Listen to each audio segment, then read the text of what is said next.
The room remained silent. Nobody moved. Nobody even breathed. General Reeves slowly looked at Elias. "Explain."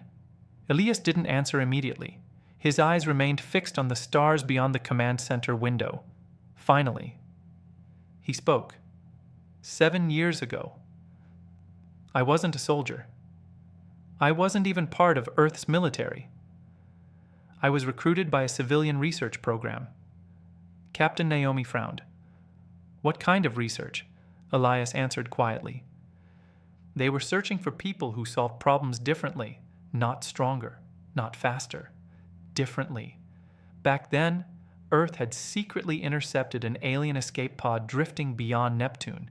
Inside, there was no warrior, no politician, no scientist, only a child, an alien child, weak, malnourished, barely alive. Earth kept the discovery secret. For 12 years, only a handful of people even knew he existed. His name was Kale." General Hale stared in disbelief. "You're telling me the man commanding the invasion grew up on Earth?" Elias nodded. "Yes." The room exploded with questions. "How? Why? Who raised him?" Elias smiled sadly. "No one. We taught him every day. Scientists taught Kale mathematics. Engineers taught him physics. Historians taught him humanity's past. Psychologists studied his mind. Military officers showed him famous battles. But every evening, after everyone left, Kale came to one classroom, Elias's classroom. Captain Naomi couldn't understand. "What did you teach him?" Elias answered. "Chess." The room looked confused. "Chess?" Elias nodded. "Not because of the game. Because chess teaches something most people never learn." General Reeves asked quietly, "What's that?" Elias looked at the tactical board. "You don't win by taking pieces. You win by controlling choices." Flashback. A younger Kyle sat across from Elias, only 14 years old. His intelligence already frightened researchers. He had defeated every scientist, every mathematician, every military simulator, except one person, Elias. Kyle stared at the chessboard. "I have more pieces." Elias nodded. "Yes. My position is stronger. Yes. I should win. Yes." Kyle looked frustrated. "So why do I always lose?" Elias smiled. "Because you keep trying to defeat me. You've never asked what I'm trying to make you do." The young Kale stayed silent. Elias moved one simple pawn. Checkmate. Again. Kale stared at the board for nearly 10 minutes. Then he smiled, for the first time. Back in the present, Captain Naomi whispered, "That's why." Elias nodded. "He doesn't think like a general. He thinks like a chess player." General Reeves slowly understood. So every attack, every retreat, every message, every silence, they're all moves. Elias answered, "No. They're conversations." Meanwhile, inside the Oblivion Crown, Kyle quietly replayed one old memory. A small classroom, a wooden chessboard, an old teacher smiling. One sentence echoed in his mind. "If your opponent understands your plan, change the game." Kyle smiled. "Thank you, teacher." Suddenly, an alarm echoed across the alien flagship. One officer rushed forward.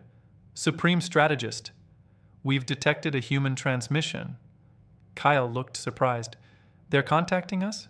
"Yes." "They're requesting a private channel." Kyle nodded. "Accept." The screen activated. No generals, no politicians, no soldiers, only Elias, sitting alone, looking directly into Kale's eyes. For several seconds, neither of them spoke. Finally, Kale smiled. "You've gotten older." Elias smiled back. "So have you." Every command center on Earth watched the conversation live. Nobody dared interrupt. General Hale whispered, "They're acting like old friends." Captain Naomi quietly corrected him. "No, they're acting like rivals." Kale leaned forward. "I've waited 7 years." Elias answered, "I know. You knew I'd come? I knew you'd survive." Kale laughed softly. You always believed in me. Elias replied, No. I believed in your curiosity. Kale became serious. You taught me everything. Elias shook his head. No. I taught you half. Kale narrowed his eyes. The other half? You learned alone.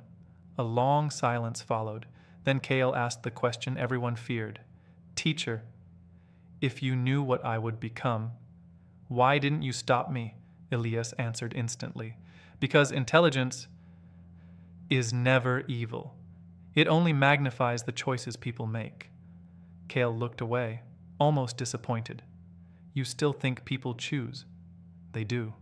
No, they follow probability. Elias smiled. And that's why you'll lose. Kale frowned. You still believe humans are unpredictable? Elias calmly answered, No. I believe one human is predictable. 8 billion are impossible. Kale slowly stood. His smile disappeared. So, we finally disagree. Elias nodded. Good. That means you're thinking. Kale reached toward the communication controls. Before ending the call, he quietly said, Next move, teacher. The transmission ended. The entire Earth Command Center remained silent. General Reeves finally spoke. So, what now?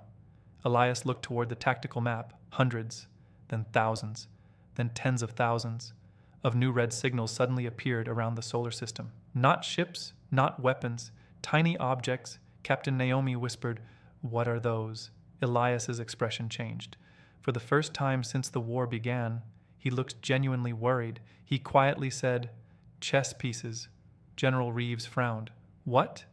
Elias zoomed in. Every object was a small autonomous satellite, each one completely harmless, alone. Together, they formed something enormous. Captain Naomi suddenly gasped, Oh my God, from Earth's orbit, all the way to Neptune. The satellites arranged themselves into a perfect chessboard. Kyle wasn't preparing for another battle. He was inviting Elias to play one final game.